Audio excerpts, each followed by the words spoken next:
ঢাকার আশুলিয়ায় বিশেষ অভিযান চালিয়ে ২০ বোতল বিদেশি মদসহ ৩ পেশাদার মাদক কারবারিকে গ্রেফতার করেছে ঢাকা জেলা উত্তর গোয়েন্দা পুলিশ। গতকাল রাতে আশুলিয়ার বাইপাইল এলাকা থেকে তাদের আটক করা হয়।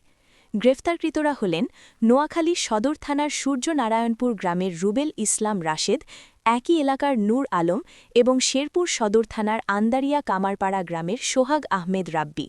তারা সবাই বর্তমানে গাজীপুরের গাছা থানা এলাকার বিভিন্ন স্থানে বসবাস করে মাদক ব্যবসা চালিয়ে আসছিলেন। ডিবি পুলিশ সূত্রে জানা যায়, ঢাকা জেলা পুলিশ সুপার মোহাম্মদ মিজানুর রহমানের নির্দেশনায় এবং ঢাকা জেলা উত্তর ডিবির অফিসার ইনচার্জ মোহাম্মদ সাইদুল ইসলামের নেতৃত্বে এসআই মোহাম্মদ কাজী কামাল মিয়া ও সঙ্গীয় ফোর্স এই অভিযান পরিচালনা করেন।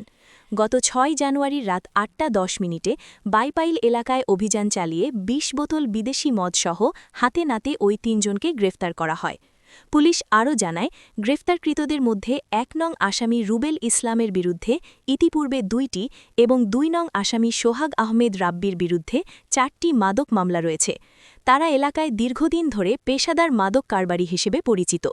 এ বিষয়ে ঢাকা জেলা উত্তর ডিবির অফিসার ইনচার্জ মোহাম্মদ সাইদুল ইসলাম জানান, আসামিদের বিরুদ্ধে আশুলিয়া থানায় মাদকদ্রব্য নিয়ন্ত্রণ আইন ২০১৮ অনুযায়ী মামলা দায়ের করা হয়েছে।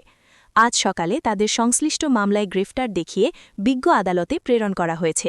মাদকের বিরুদ্ধে জেলা পুলিশের এই জিরো টলারেন্স নীতি ও অভিযান অব্যাহত থাকবে বলেও তিনি জানান।